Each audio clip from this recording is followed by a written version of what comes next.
I'm Dean Walker, and welcome to the Poetry of Predicament podcast, a podcast for people brave enough to face humanity's challenges and problems, and most importantly, our numerous predicaments. The Poetry of Predicament is a podcast meant to inspire us to bring forth grace, beauty, and connection with the web of life in the face of a predicament-laden world. In the world of science communicators, there are a very small number who actually tell the truth and don't hesitate to speak that truth to power. Kristine Mattis is one of that small number of science communicators. This is part 2 of a 2-part series of interviews with Kristine Mattis. Recent piece. We're so busy in our. And of course, this is for reasons of just getting by. I really like to distinguish between the haves and have-nots because, I could say we're a world of busyness, but some people have to be busy because they don't have shelter over their heads and they don't have food on the table if they're not busy. And they're doing, as we see now with this pandemic, they're doing the hardest work and their days are busy, stocking shelves in a grocery store, being at a cash register, even teaching. You are busy all day. You don't have time to look down at your smartphone and read your text messages. You don't have time to get on the computer. You don't have time to even answer a phone. You are doing work. And those people are real busy. But for all of the privileged, or many of the privileged, we're constantly keeping ourselves busy. We think busyness validates us. We think busyness makes us worthwhile in this society. And because of that, we are not attending to all of those things you were talking about. We're not reflecting. We're not considering. We're not getting to the heart of matters. Just you talking about this made me think about my college experience. I had been like a really good student in high school, and by the time I got to college, I was kind of over it. And it's not that I didn't do okay in college. I did fine. You could even say I did well, but I treasured the times when I was up late talking to my friends and contemplating, and that's the typical college thing. You become philosophical and you think you know everything. You're in your teens or 20s, but I really do feel like I got a lot more out of that time than I necessarily got out of my class time. And I don't think we give ourselves any time for that anymore. And like I said, there's some people who can't have time for that because they're attending to the basic necessities of their lives. But there's so many people who have plenty of time for that. And as you were saying, instead they're spending their time on Netflix. And that's not to say that I don't waste time too, and that I don't watch a television show or whatever. We're not all going to be constantly, nose in books, but I think our entertainment and our distractions have completely overpowered and our need for busyness to make it seem like we're doing something quote unquote productive have completely overpowered our interpersonal connections and our connection to the earth and our deeper thinking and all of those things that you mentioned. And I think this is a real issue. And what's disheartening to me is that now so many of us who are fortunate enough to have our basic needs met at this moment have some of that time to do these things, and especially attend to the earth and what we've done to this planet and what we're doing to our lives and the lives of every organism on the planet. And we are not attending to that at all. And we can be part of attending to that is attending to it in terms of our society and what's going on with the bailouts and the economics. I just keep thinking, as I said, while we're hearing a lot of these perspectives from the privileged of how bored they are right now and what are they going to do, and they're going stir crazy, we do hear some of the stories of the people who are in real need. And when I hear these stories, and you talked about all these businesses going under, and all the businesses that are going to go under are small privately owned businesses, the kind of places that we want more of, the kind of stores, the kind of restaurants that we would rather have, that would not only be more environmentally sustainable, but just more beneficial for our communities in so many ways.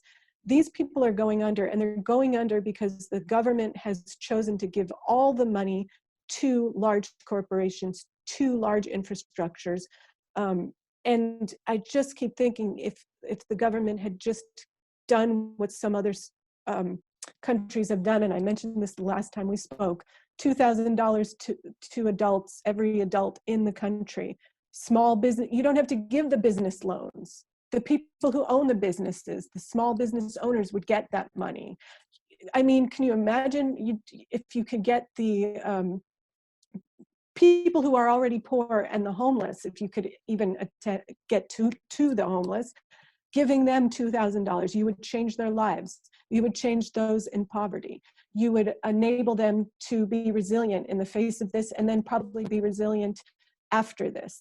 I mean, what we have done is so horrific to give back to those at the top. It's not surprising. It's what we've always done, but it's so horrific, and it's compounding our environmental nightmare, because all of us could be more attentive to the environment, and instead, because we're in such precarious positions, we're just going to have to be attentive to our basic needs, and more of us are going to have to be attentive. So as a consequence to that, we're going to be looking for magic solutions to deal with the environment, because we don't have the time to think about it and do it ourselves, because we're just going to be looking to how are we going to get our next paycheck to get food for our families. So I guess that was a bit of a rant too, but. Oh, I'm sorry, I've lost volume. No, that's me. I just had I was on mute. I was just saying, that's okay. Monday is rant day. It's okay. You know, I'd like to just read a couple of paragraphs, the last couple of paragraphs from your piece, this most recent piece, Climate Crisis. And I think it's exactly what you were pointing at just a few moments ago. It would be grand if we who care about the biosphere could stop talking past one another and at one another. If we could end the ad hominem attacks, and if we could engage in civil discourse to look toward a totality of solutions rather than simplistic fixes that attempt to maintain our current profligate Western lifestyles. For that, we might need to abandon our careerism, our marketing madness, our social media status, and our hubris. In short, we need to get over ourselves and our way of life. Ironically, the perpetual busyness of that very lifestyle in service to societal success undermines our ability to envision the radical changes we so desperately need. But now might be just the perfect time for this kind of reflection and conversation. I have a naive part of me that I think I mentioned last time that thinks just right along that track. You know, if we could just use this time that is so relatively gently offered us. You know, we've been offered something that was not caused by a war. It does not involve these other smoke and mirror issues that can so often be a part of the political process that make getting to those deeper elements impossible. We really do have the space collectively, at least in the privileged zones, and there is a possibility that some extraordinary solutions could be imagined in a time like this.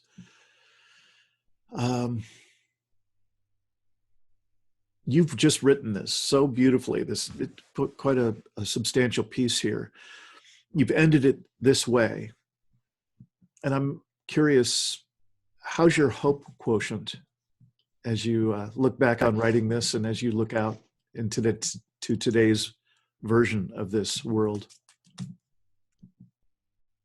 I'm sorry to say that I'm not very hopeful, and that's one of the reasons I wrote that, is because what I am seeing is this goes along the environmental movement. Oh, can you hear me? No, I can. I'm sorry. You were just starting to break up.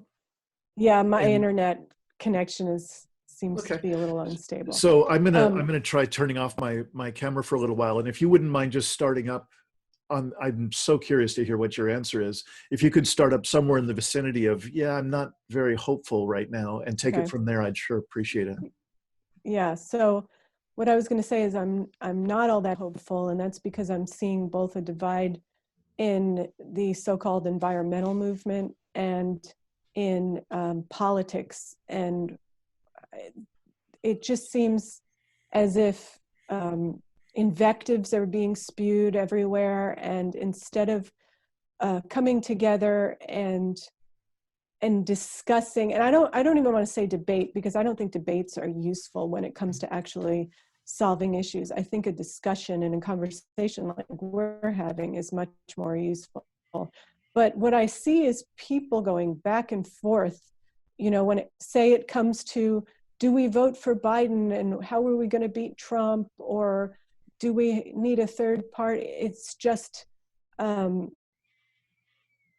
it's as contentious as if people were, two people who are seemingly on the same side, as if they were completely on opposite sides of the spectrum. And there's a huge contention now within the environmental community.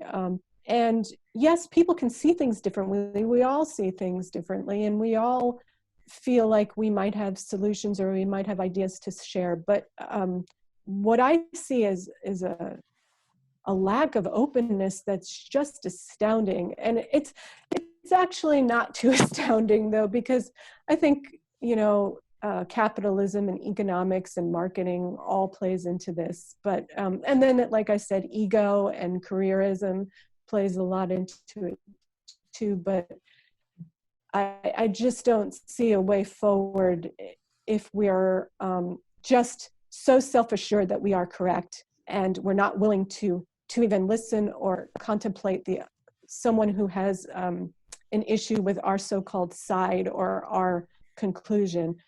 And when it comes to the environmental predicament we're in, and climate, and all of our other ecological issues, because again, I really hate to keep pinning it just on climate. We're not going to need one solution. This is like I think of it with cancer, and many medical problems that we have now, because so many of our pervasive medical issues aren't as simple as a bacterial or a viral infection or a fungal infection, which is a singular organism. They are syndromes that are caused by a multitude of factors coming together, attacking the individual body. And I think that's exactly the same as our ecological dysfunction. And we're going to have to attack it in a myriad ways, not just one way, not just say this is right, we are right, this is what we need to do. It just seems very naive.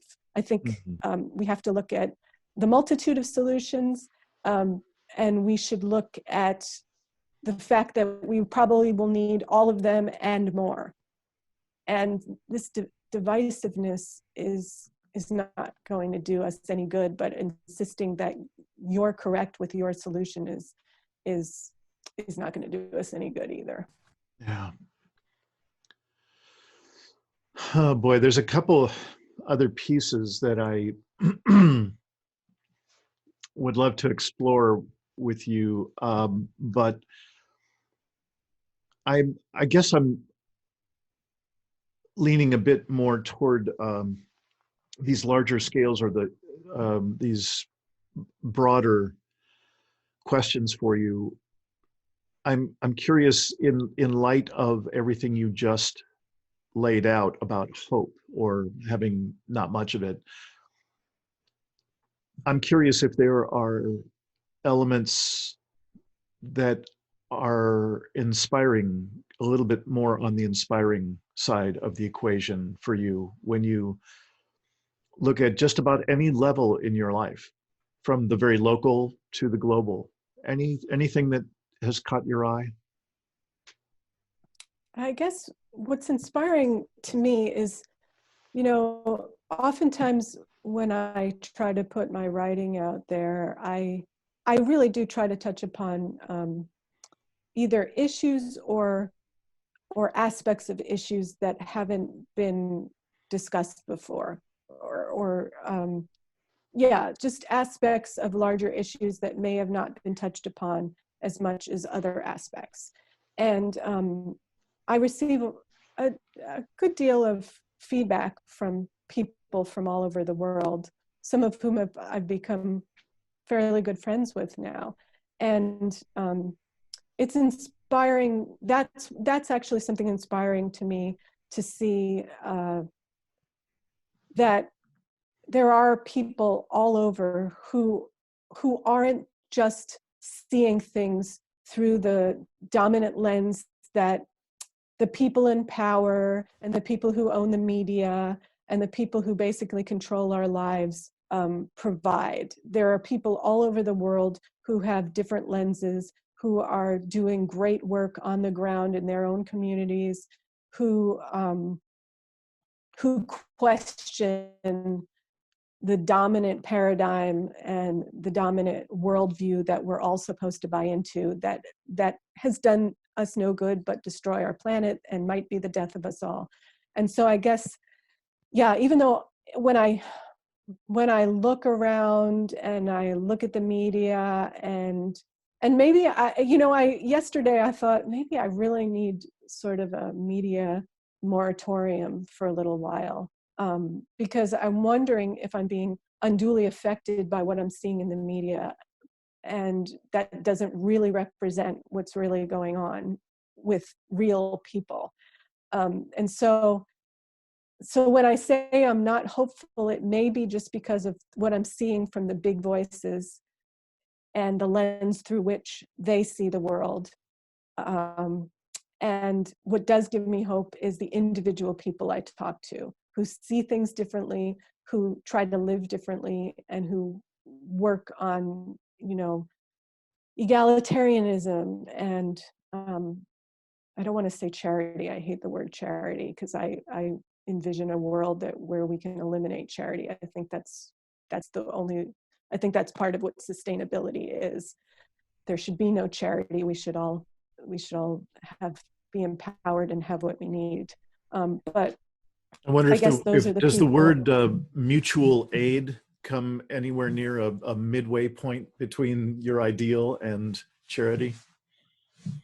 Yeah, I think that's a much better word. I'm glad people are using that now. And I although a lot of times I feel like they're meaning charity when they're saying mutual aid, but I think that the term, as it would be defined if you look at the actual words, is perfect. Yes, for a sustainable society, we might have to give up or greatly eliminate our monetary system, and we might need a world of mutual aid, of bartering, of you have this skill, I'll provide you my skill, you provide me your skill. There's no financial aspect involved, and we're seeing that happen now. That is very inspiring to me, because I look at that and I think, why can't we do that all the time? Why do we do it now, and why couldn't we do it before? And there are people who have always been doing that, and there are people who will continue to do that.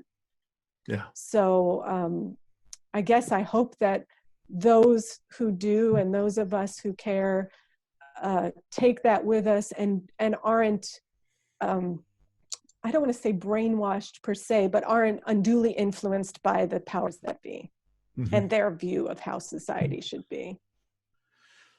I don't know if you've heard of Charles Eisenstein and his earlier work on alternative economic models, and particularly the gift economy model, but you were just so darn close to exactly that when you were just describing a possible alternative that we might slide into.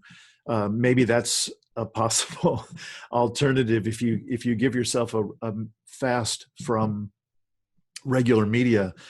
Maybe pick up his book on economics, and I think it's Sacred Economics. I'm sorry, it's been so long that I've forgotten the title, but Charles Eisenstein and economics. And so, And yeah. One last thing I would say is, and to be fair and to think about it, I've lived in many places, and I've seen these models. They're not big enough right now, but I've seen like alternative currencies in cities, and I've seen bartering, and I've seen. With my neighbors when I had a garden, that was very common, and I've seen.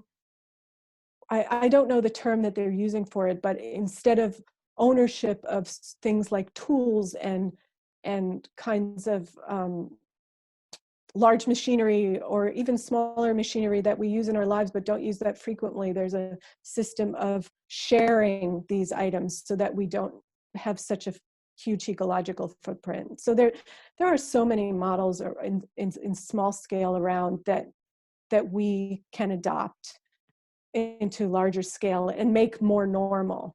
Yeah, this was something that I was hoping we could talk about, is like social norms, because I think that's a big way of changing the world and making things more normalized in our societies so that everybody adopts them. Yeah. Well, once again, it sounds like, we've got the seedlings of more conversations to come. There's a whole part.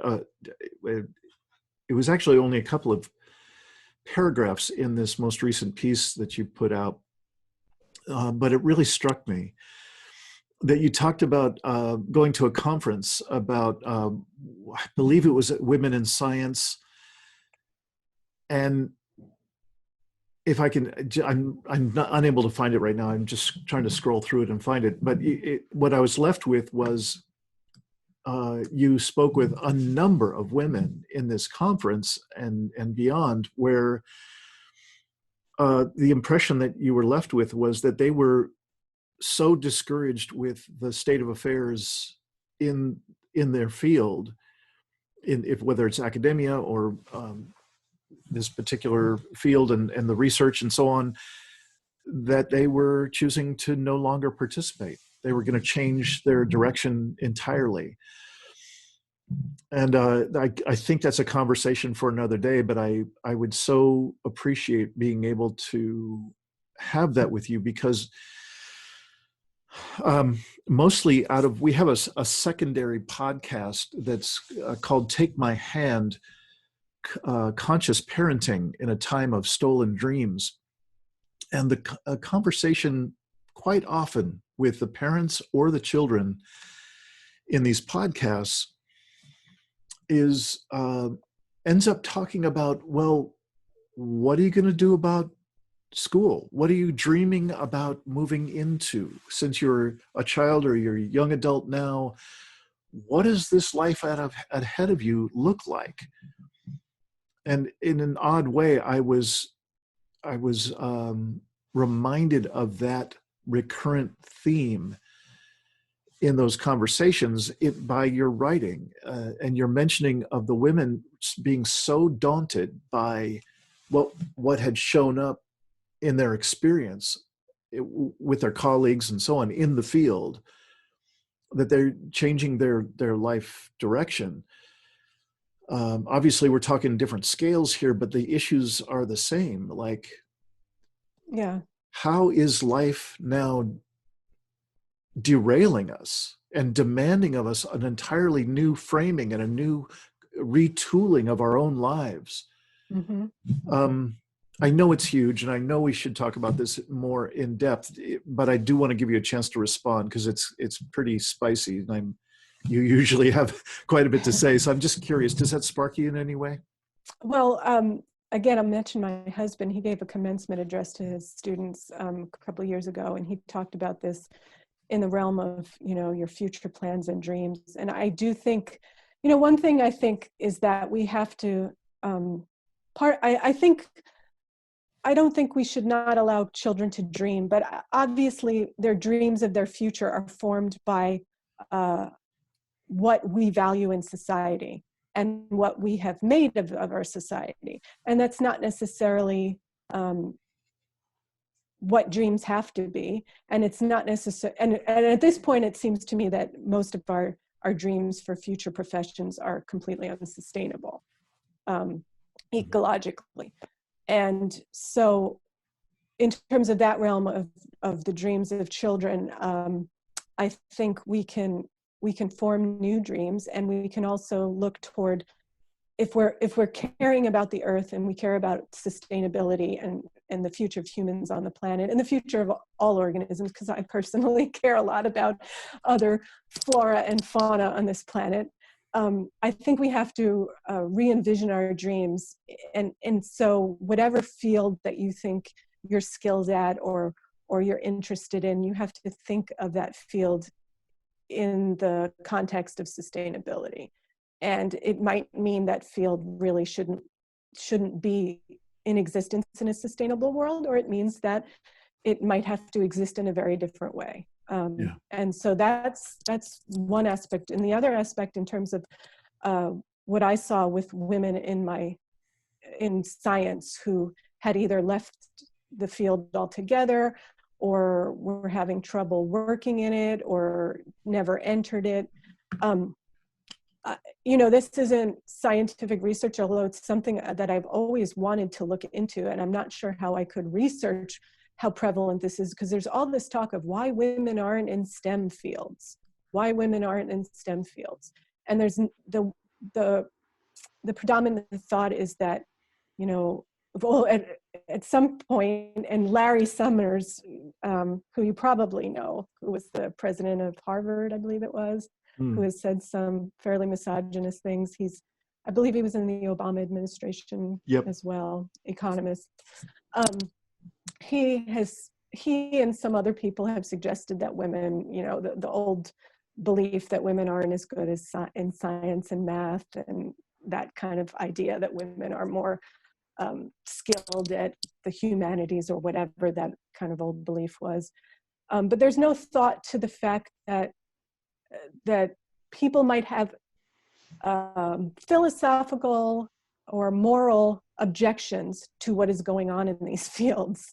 That's never even considered. And of course, it's not considered by people like that, because those people are opportunists and careerists. I'm going to say that flat out, and it might not be very, it might be a little too much, but I actually think it's true. But the place I was where I had this Women in Science conference, it may have been a self-selecting group of people who are concerned about the environment, because it was an environmental conference, and who are concerned about human health. So that might be why many of them felt this way. But nevertheless, it was a lot of women who didn't leave science because they didn't have the mathematical or scientific skills. It was people who morally and ethically objected to what is going on in STEM fields. And I think this is something that's been completely overlooked, because there's not much thought about the moral and ethical implications or the environmental sustainability implications of the career you go into. And I think that's something that needs to be thought about a lot more. And there's not much, it's as if no one could ever believe that someone would leave their field or not enter a field, especially a lucrative one, because they object to it, rather than because the assumption is that they weren't skilled or talented enough to enter it. So I think that's something I know talented journalists who were either forced out or had to leave the field because they couldn't abide by what's going on. I know at least one doctor who's left medicine because of that, and on and on. So I think this is just an idea that is a possible realm of ideas that is overlooked in terms of careers. Yeah. Well, again, thank you for that. It's my sense is that we are at the beginning of a wave of complete and utter blanking of the slate and retooling what it is to be a young person looking into the future, especially again in the privileged cultures. And probably I think that's good and necessary. yeah, oh good, I yeah, think me it's too, me too. difficult, but I think it's good and necessary. Yeah. Yeah. And if I could, I'd like to just plant one more seed, because truthfully, you started your most recent piece with quite a bit of commentary about recent film, Planet of the Humans, from Jeff Gibbs and Michael Moore. And I really appreciate, again, your perspective on that. It is a contentious as hell movie. I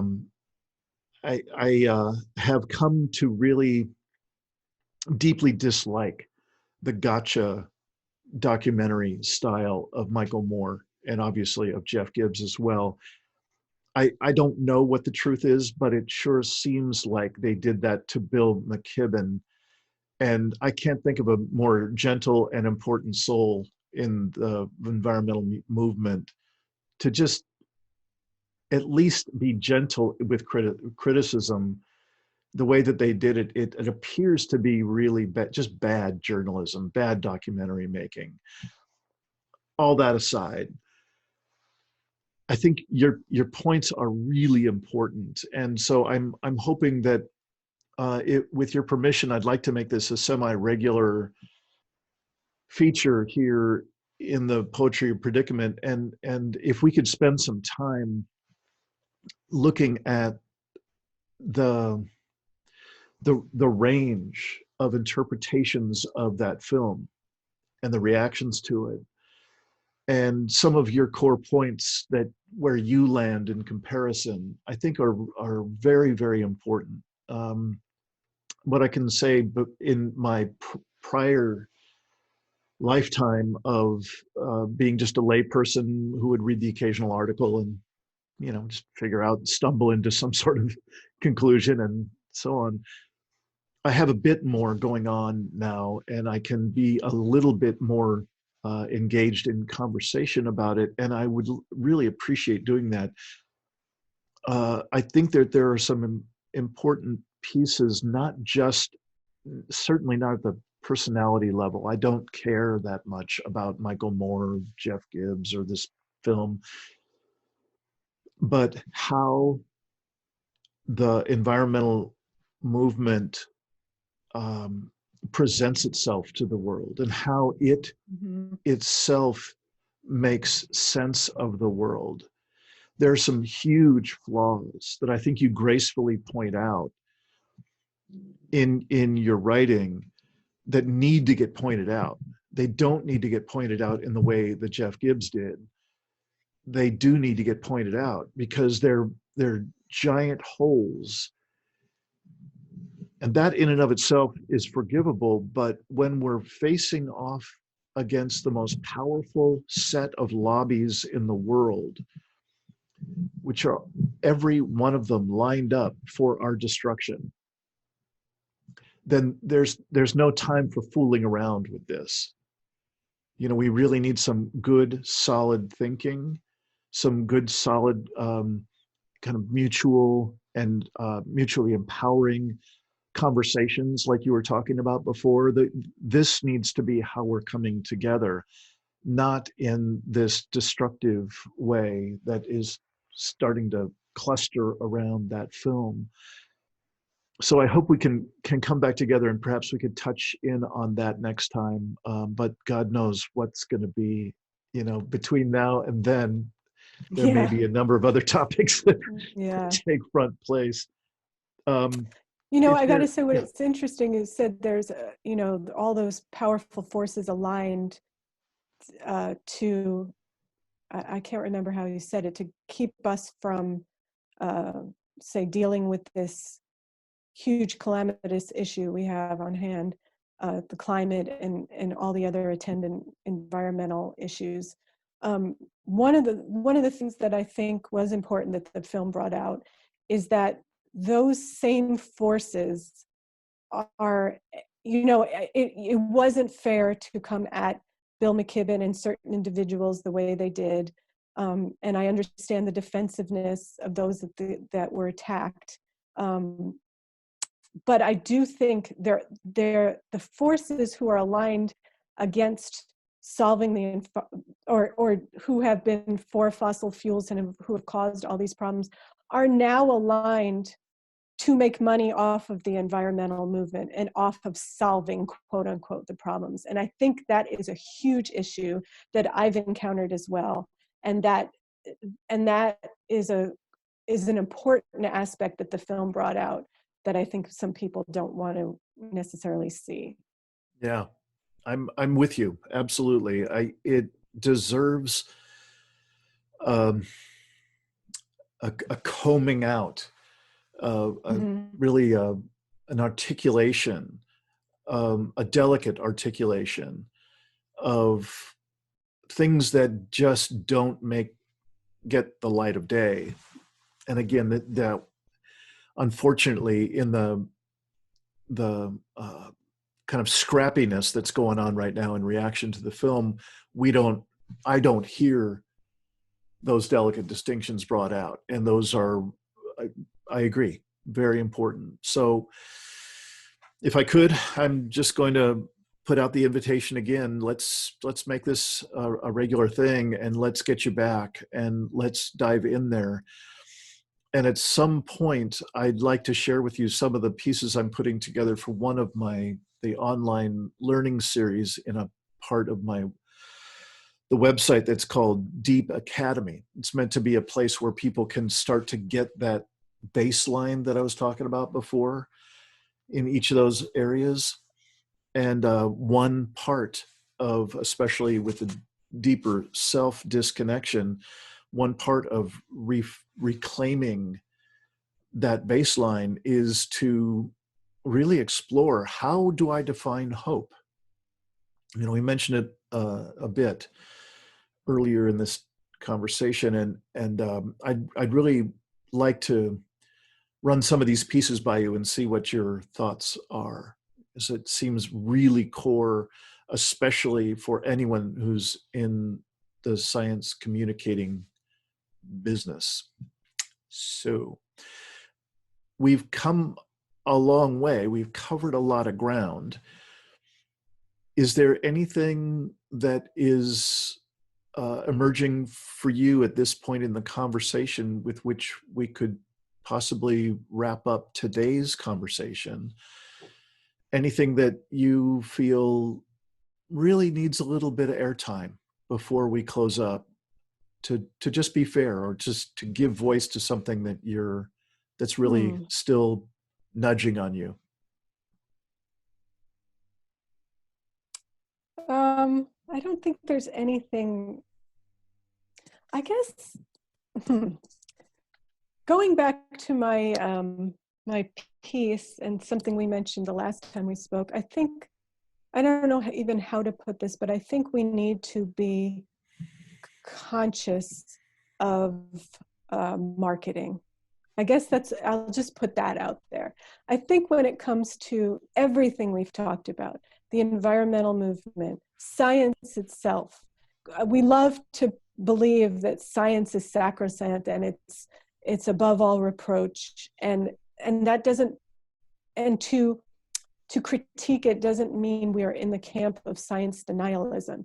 But I think we need to remember we live in a capitalist society where economics is always on the forefront, and marketing is probably the top field that encompasses everything we do. And I think we have to remember that aspect of our lives in all these conversations we have. And that's just a very generalization, and it doesn't go into details of how or why, but I think that's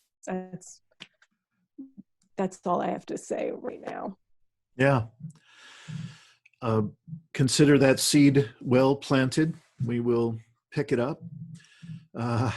And I really do look forward to the hope conversation as well. I think you're going to have a tremendous amount to add to that conversation, that important conversation. Kristine, thanks so much for this long, good, strong piece in Medium and hopefully elsewhere for you. And I'm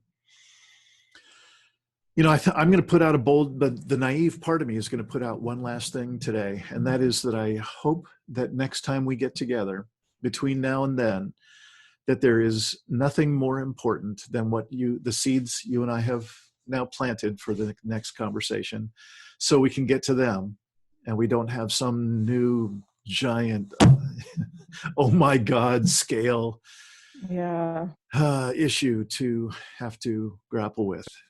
I so appreciate your time every time we get to talk, and hope you and your loved ones are well. Oh, same to you. I really appreciate these conversations. I tell you that when I'm feeling despairing, as I often am, these conversations help me a great deal too. So I really value and treasure them. Thank you. Right.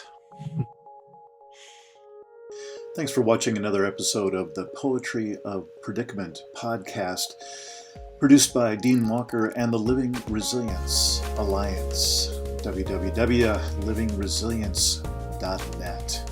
Music today from Michael Hedges, as always, and also Port Blue Into the Sea. Also available on our website, www.livingresilience.net, is a wide array of articles, online learning series, arranging group and individual resilience coaching, and sign up for our every other Tuesday free support group that we call Safe Circle Calls.